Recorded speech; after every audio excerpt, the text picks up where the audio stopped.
Les élèves de la deuxième année baccalauréat, bonjour. Dans cette vidéo, on va discuter la correction du devoir numéro 5, semestre numéro 2, pour la deuxième année sciences maths. Donc l'énoncé de ce devoir, la partie de la chimie, l'électrolyse, l'application de l'électrolyse.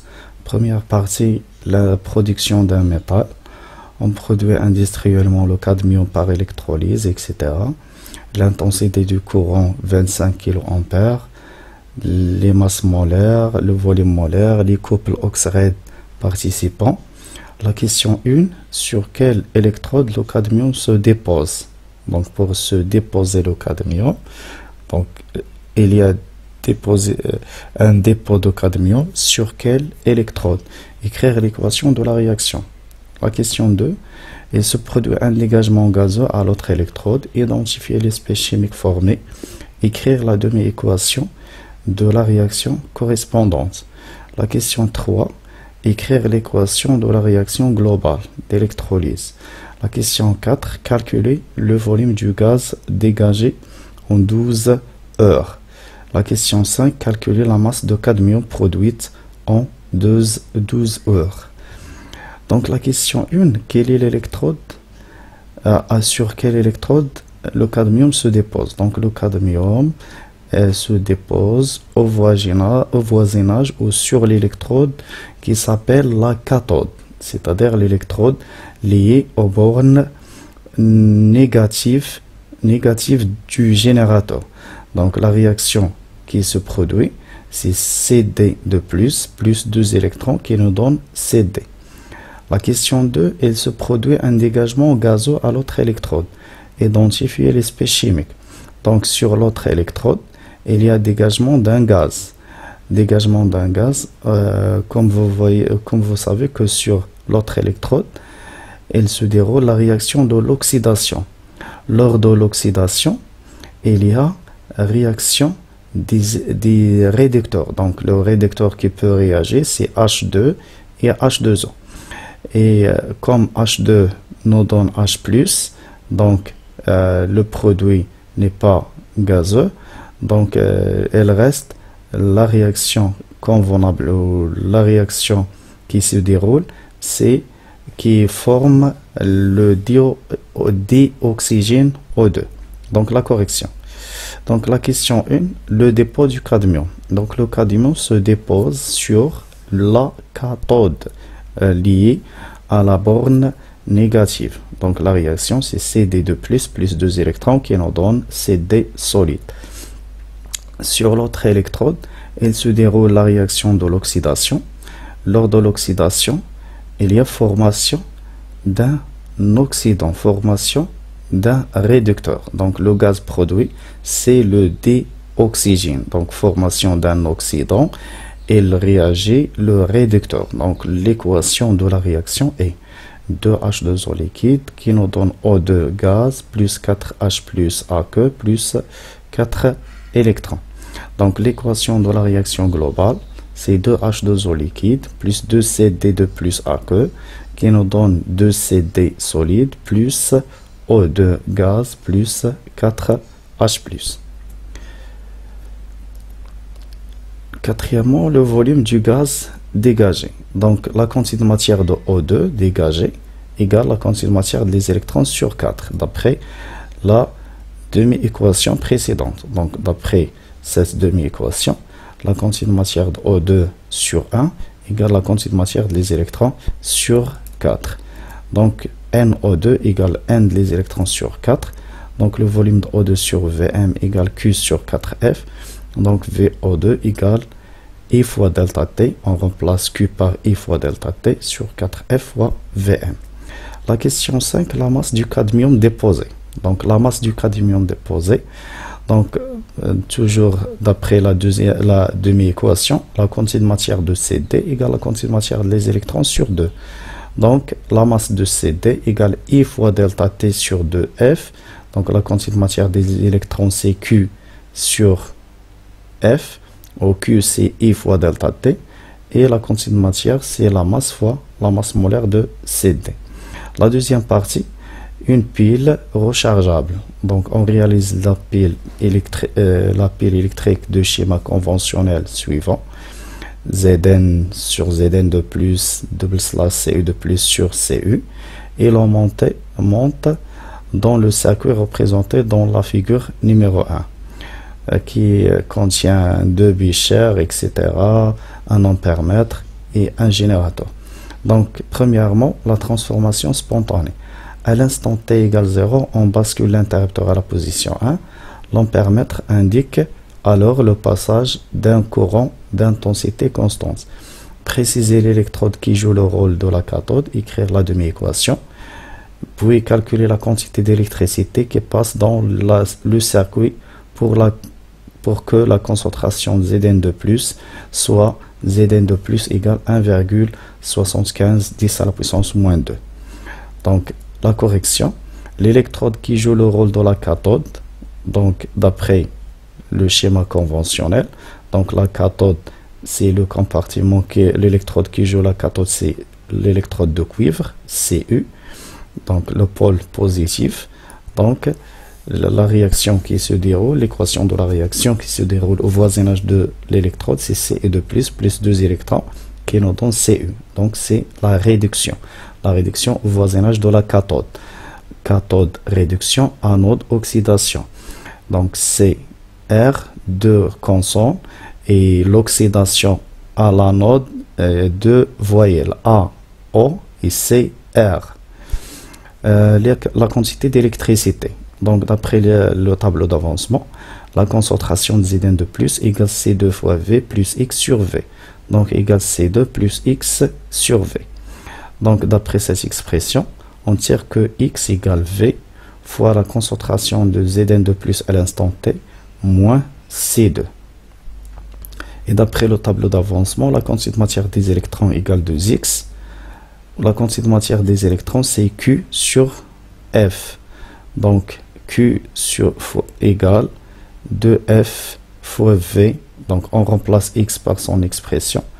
Donc, Q égale 2 fois F fois V, la concentration de Zn de plus moins C2. Donc, on a remplacé X par cette expression. Et on multiplie la quantité de matière des électrons fois par le Faraday. La partie 2, l'électrode qui joue le rôle de la cathode est celle qui est liée au pôle négatif du générateur. Donc, lors de l'électrolyse, l'électrode qui joue le rôle de la cathode est celle qui est reliée au pôle négatif du générateur. Donc, dans les piles, le pôle positif joue le rôle de la cathode. Dans l'électrolyse, l'électrode liée au pôle négatif du générateur joue le rôle de la cathode. Donc, quel est l'électrode qui va jouer le rôle de la cathode? Donc, la borne négative du générateur est liée à la plaque de zinc. Donc, l'électrode de zinc, c'est la cathode. L'équation bilan de la réaction. Donc, Zn de plus se réduit en Zn et Cu s'oxyde en Cu de plus. Donc, l'équation bilan, Zn de plus Cu qui nous donne Zn plus Cu de plus. La question de 3, la durée nécessaire pour que la concentration de Zn de plus soit. Cu de plus, la valeur l'est donnée dans l'énoncé. Donc, d'après l'expression, la concentration de Cu de plus, après la deuxième étape, c'est la quantité de matière, donc C1V moins X de la réaction, la première réaction, plus X' de la deuxième réaction, V.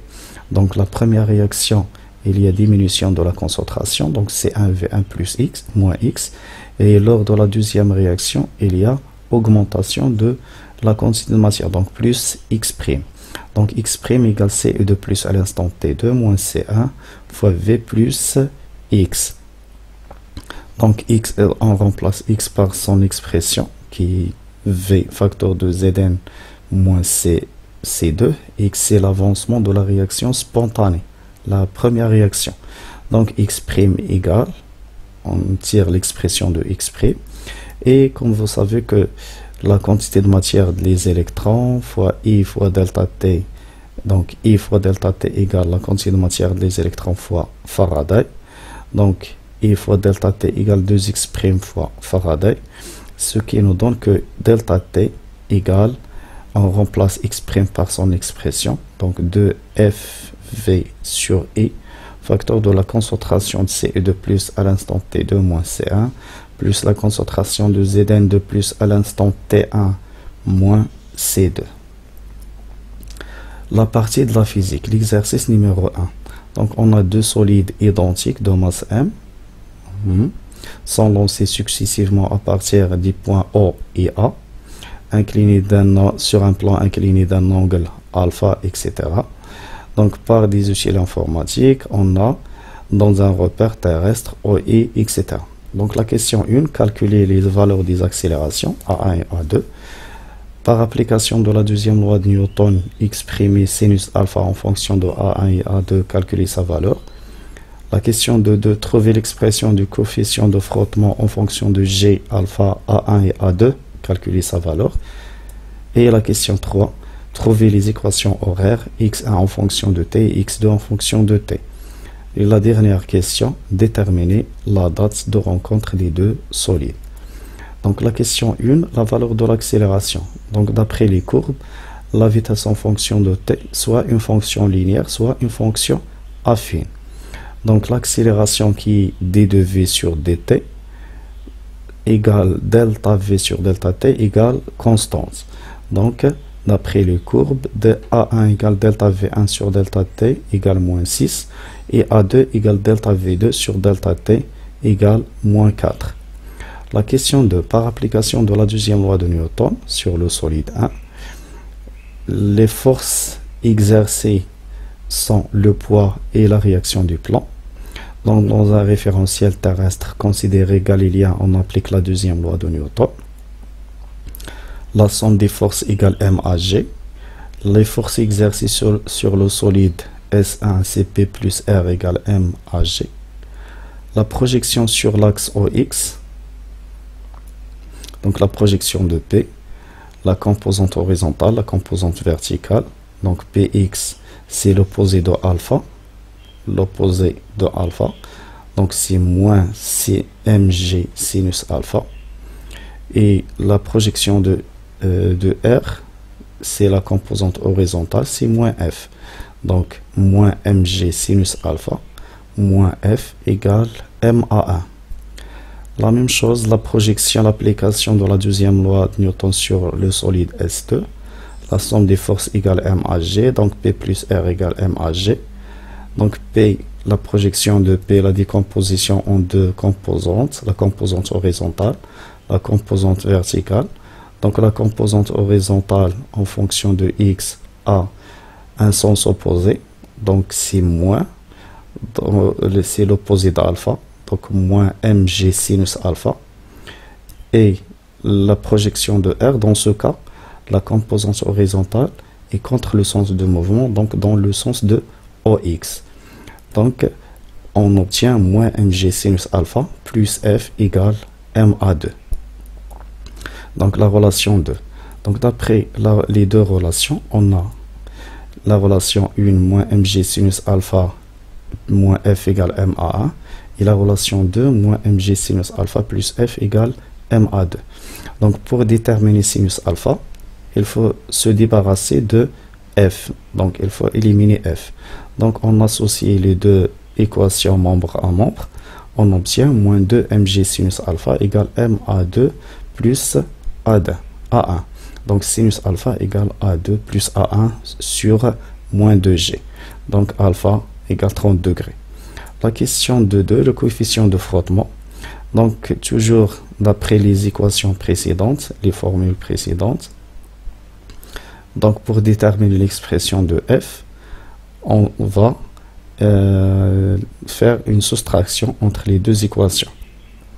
Donc on obtient de F égale M à 2 moins M à 1. Donc F égale M à 2 moins A1 sur 2. Donc le coefficient de frottement, c'est tangent de phi, c'est F sur Rn. Donc il faut chercher Rn.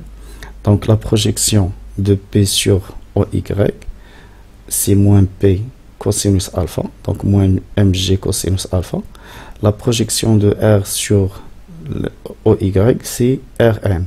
Donc on obtient moins mg cosinus alpha plus Rn égale 0, car le mouvement s'effectue seulement sur l'axe OX. Donc Rn, K égale F sur Rn égale mg MA2 moins A1 sur mg cos alpha. Donc c'est A2 moins A1 sur G cos alpha. La question 3, les équations horaires.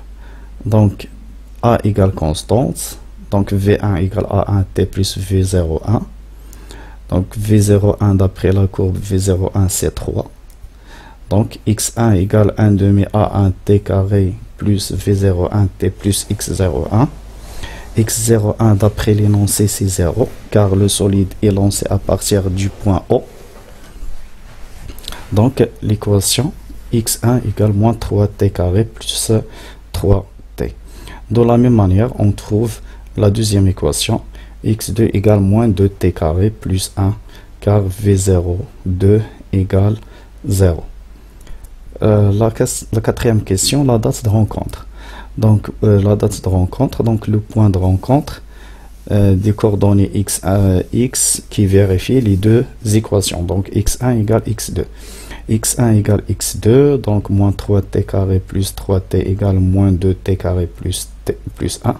Donc cette expression c'est x1 égale x2. x1 égale x2. Moins 3t carré plus 3t égale moins 2t carré plus 1. Donc t carré moins 3t plus 1 égale 0. Donc delta égale 5, donc les deux solutions. T1 égale 3 moins la racine de 5 sur 2. T2 égale 3 plus la racine de 5 sur 2. Donc on a deux solutions, deux dates et deux dates positives. Donc la solution, la première rencontre, donc s'effectue à la date, à la plus petite date, la date minimale. Donc les deux valeurs de T1 et T2, on cherche la valeur inférieure. Donc la valeur inférieure c'est T1. Donc la solution, la première rencontre entre les deux solutions, les deux solides, c'est T1 égale 3 moins la racine de 5 sur 2. Physique 2, à l'instant T égale 0, on libère une bille d'un point O confondu avec son centre d'inertie, etc. L'étude de la bile dans l'air, puis dans le liquide visqueux. Donc, premièrement, l'étude du mouvement de la bille dans l'air. En utilisant le graphe, déterminer la nature du mouvement du centre d'inertie de la bille. Puis, donc la nature du mouvement et la valeur de l'accélération. Donc, d'après la courbe, V en fonction de t est une fonction linéaire. C'est écrit sous la forme V égale kt. Donc l'accélération est A égale d de V sur dt égale une constante.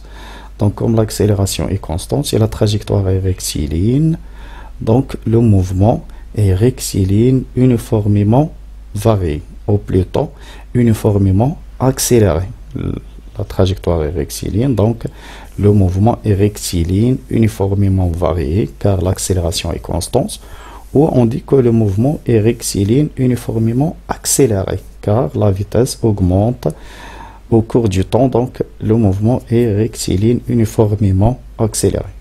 Donc la valeur de l'accélération c'est 8 mètres secondes moins 1, c'est la pente de la courbe. La question 1.2, en appliquant la deuxième loi de Newton, montrer que l'action de l'air n'est pas négligeable, puis l'étude donc l'action de l'air. Donc dans un référentiel terrestre considéré galiléen, on applique la deuxième loi de Newton. Donc la somme des forces égale M à G. Donc P plus R égale M à G. Donc on va chercher si Rx est différent de 0 ou égal à 0. Donc Px plus Rx égale M à X. Donc la projection sur l'axe OX.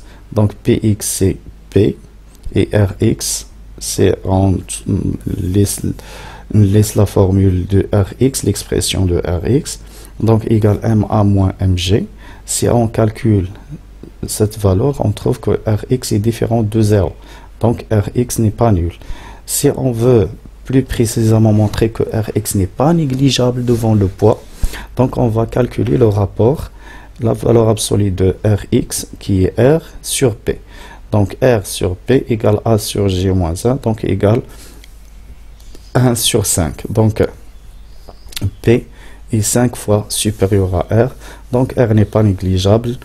Pour que une force soit négligeable, il faut au moins soit inférieur 10 fois de la deuxième force. La partie 2, le mouvement, l'étude du mouvement dans l'air, donc dans le liquide. La bille est soumise pendant sa chute visqueuse, en plus de son poids, aux forces suivantes. La poussée d'Archimède, la force de frottement. Donc la question Lula, écrire la relation vectorielle entre les forces dans le régime permanent. En se basant sur le graphe et la relation précédente montrée que ρ1 égale ρ2, trouver l'équation différentielle latérale vérifiée par la vitesse. En utilisant cette équation différentielle, déterminer la valeur de la constante K. 2,5, sachant que la vitesse du centre d'inertie de la bille dans le liquide visqueux à un instant T1 et V1 égale, établir à l'aide de la méthode de l'air l'expression de la vitesse à l'instant T et plus 1. Donc la question de 1, en régime permanent, la vitesse est constante. Donc selon le mouvement est rectiligne uniforme, donc selon la première loi de Newton, la somme des forces égale 0, égale vecteur nul. Donc P plus F plus petit f égale vecteur nul. La question de 2, en régime permanent, P plus F égale vecteur nul.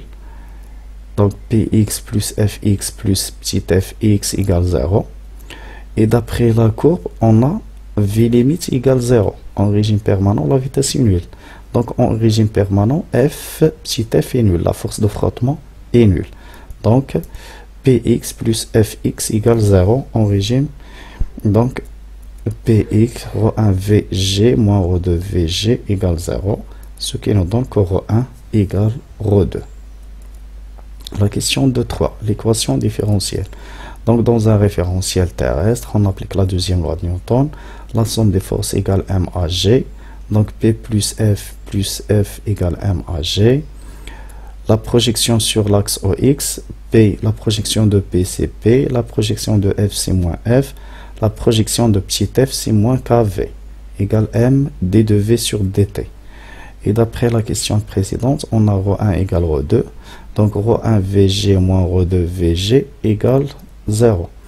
Donc on obtient d de V sur dt plus k sur m fois V égale 0. L'équation différentielle d de V sur dt plus k sur V fois V égale 0. Donc de 4, la valeur de la constante k. Donc d'après l'expression, l'équation différentielle, donc d de V sur dt à un instant donné, plus k sur ρ fois V fois la vitesse à cet instant égale 0. Donc pour déterminer k, il faut déterminer la valeur de l'accélération à un instant t et la valeur de la vitesse au même instant. Donc on va calculer, utiliser l'accélération initiale et la vitesse initiale, le début de cette étape. Donc l'accélération initiale, c'est la pente de coefficient, c'est le coefficient directeur de la tangente, donc il est moins 4, et ρv sur la valeur de la vitesse initiale qui est 4. Donc on obtient 5 10 à la puissance moins 3 kg seconde moins 1. Détermination de la vitesse à l'instant t est plus 1. Donc selon la relation de Euler, v est plus 1 égale AI delta t plus VI, les valeurs de l'accélération et la vitesse initiale. Donc AI se détermine à partir de l'équation différentielle. AI égale moins k ρ1 fois V fois VI. Donc on obtient que V est plus 1 égale moins k VI sur ρ1 fois V fois delta t plus VI. Physique numéro 3, donc mouvement d'un projectile. Donc la question Lula, lors d'un premier essai, le centre d'inertie G est lancé du point A, à partir du point A avec une vitesse initiale V0 le vecteur V0 avec l'horizontale et appartient au plan défini par IK. IK, ne pas IG. Établir l'équation différentielle du mouvement, établir l'équation de la trajectoire. Le centre d'inertie passe-t-il au-dessus de la corde? Justifie la réponse. Au cas où le solide touche l'eau, quelle est la distance qui le sépare de la ligne d'arrivée? Donc la question 1.1, les équations différentielles, c'est simple. Donc dans un référentiel terrestre, la somme des forces égale MAG. Donc le solide il se met seulement à son poids. P égale MAG. Donc G égale AG. Comme vous savez que G est vertical. Donc la projection de G sur OX c'est 0. Et la projection de G sur OZ c'est moins G. Donc AX égale 0, AZ égale moins G. Donc les équations différentielles sont d de Vx sur dt égale 0 et d de Vz sur dt égale moins G. AX qui est d de Vx sur dt et AZ représente d de Vz sur dt. Voilà les équations différentielles. Il faut différencier entre les équations différentielles et les équations horaires. La question 1.2, l'équation de la trajectoire. Donc avant de déterminer l'équation de la trajectoire, il faut déterminer les équations horaires. Donc on a d de Vx sur dt égale 0, d de Vz sur dt égale moins G. Donc Vx égale une constante égale V0x égale V0 cos alpha. Vz égale moins gt plus V0y égale moins gt plus V0 sinus alpha. Une deuxième intégration, on obtient, donc on a Vx égale une constante, donc x égale V0 cos alpha t plus x0 qui est 0, et z égale moins g sur 2 t carré plus V0 sinus alpha t plus h1. Donc z égale moins g sur 2 x carré sur V0 carré cos carré alpha plus x tangente alpha plus h1. La question 1.3, le centre d'inertie passe au-dessus de la corde ou non? Donc pour vérifier,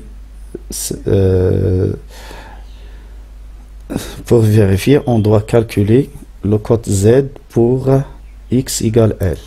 Donc z égale moins g sur 2 L carré sur V0 carré cos carré plus L tangente alpha sur H1. Donc z pour x égale L, x de la corde.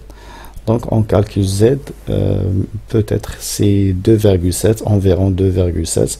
Donc z est supérieur à h2, donc le centre d'inertie passe au-dessus de la corde. La question 1.4, la distance qui sépare G de la ligne d'arrivée. Donc tout d'abord, on doit calculer l'abscisse x pour z égale 0. Donc on remplace z par 0. Équation de second degré et on détermine l'abscisse x. Donc puis on calcule la différence d égale L moins x. D c'est la distance entre la ligne d'arrivée et le point de contact avec la surface d'eau. La question 2, dans un second essai, le plongeur voudrait que son centre d'inertie touche en un point de distance d égale 8. Déterminer la valeur de la vitesse initiale pour réaliser ce but. La question 3. Dans un troisième essai, à l'instant où le centre d'inertie G du solide quitte le point A avec la vitesse V0, on lance verticalement et vers le haut avec une vitesse V'0 un ballon dont le centre d'inertie G' à partir d'un point M situé à une distance L0 égale 0,2 par rapport à la corde. Par application de la deuxième loi de Newton, trouver l'équation horaire du mouvement du ballon. Pour que les deux centres d'inertie se rencontrent, montrer que la vitesse de lancer du ballon doit vérifier l'expression suivante. Donc, la distance qui sépare G de la ligne d'arrivée, on doit calculer V0 pour que le centre d'inertie du projectile passe par le point de coordonnées Z égale 0 et X égale L-2. Donc 0 égale, et on remplace X par L-2, et on trouve l'expression de V0 qui est la racine de G, facteur de L-D au carré, sur 2 facteurs de L-D tangente alpha plus H1, fois V0 carré, cos carré alpha. La question 3.1, les équations différentielles. Donc la somme des forces égale MAG, donc P égale MAG, G égale AG, la projection, donc AX égale 0, AZ égale moins G, Donc d de Vx2 sur dt égale 0, d de Vz sur dt égale moins g. Par une intégration, l'intégration, on trouve que Vx égale une constante, donc égale 0, donc car la vitesse initiale est verticale. Et V'z égale moins gt plus V0 prime. Une deuxième intégration, on trouve que x égale x0, une constante, égale L plus L0, et z égale moins g sur 2 t carré plus V'0 t. Donc les deux solides se rencontrent en un point dans les coordonnées. Vérifiez les équations des deux solides. Donc les deux solides, le solide S1, le projectile, les équations du mouvement et les équations du mouvement du ballon. Donc pour que les deux solides se rencontrent en un point, les coordonnées de ce point doivent vérifier les deux équations. Donc x1 égale x2, donc V0 cos alpha t égale L plus L0, ce qui nous donne que la date de rencontre c'est L plus L0 sur V0 cos alpha. Les deuxièmes équations, donc Z1 égale Z2, donc moins gt carré plus V0 sinus alpha plus H1 égale moins g sur 2 t carré plus V0 prime t. Ce qu'on simplifie par moins gt carré, moins g sur 2 t carré, on obtient V0 sinus alpha t plus H1 égale V0 prime fois t. Donc on remplace t par son expression, on divise premièrement par t, donc V0 prime égale, on remplace t par son expression, on trouve V0 sinus alpha plus H1 V0 cos alpha sur L plus L0. Cette expression c'est 1 sur t. Donc V0 prime facteur de sinus alpha, V0 facteur de sinus alpha plus H1 cos alpha sur L plus L0 égale V0 prime. Passons maintenant à le dernier exercice physique 4. Donc on a deux parties. La partie 1, mouvement d'une particule chargée dans un champ électrostatique. Le vecteur champ électrostatique est orthogonal à V0. Donc, préciser la direction et le sens du champ, sachant que les particules sont chargées positivement. Donc, les particules sont chargées positivement et sont déviées vers le bas. Et comme E est perpendiculaire à V0, donc E est dirigé vers le bas car la charge est positive. La question 1.2, par l'application de la deuxième loi de Newton, est trouver x et y, etc. Donc la question 1, la direction et le sens. Donc comme j'ai déjà dit que les particules sont déviées vers le bas, donc la force est vers le bas. Et comme la charge est positive, donc E aussi dirigé vers le bas. La question 1.2, les équations horaires. Toujours l'application de la deuxième loi de Newton, la somme des forces égale M à G. Donc la force électrostatique égale M à G. Donc la projection sur l'axe OX, AX égale 0, AY égale QE sur M. Donc AX, d de Vx sur dt égale 0, d de Vy sur dt égale QE sur M.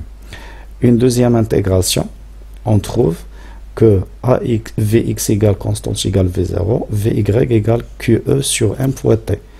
Donc une autre intégration, on trouve que x égale V0t et y égale QE sur 2m fois t carré.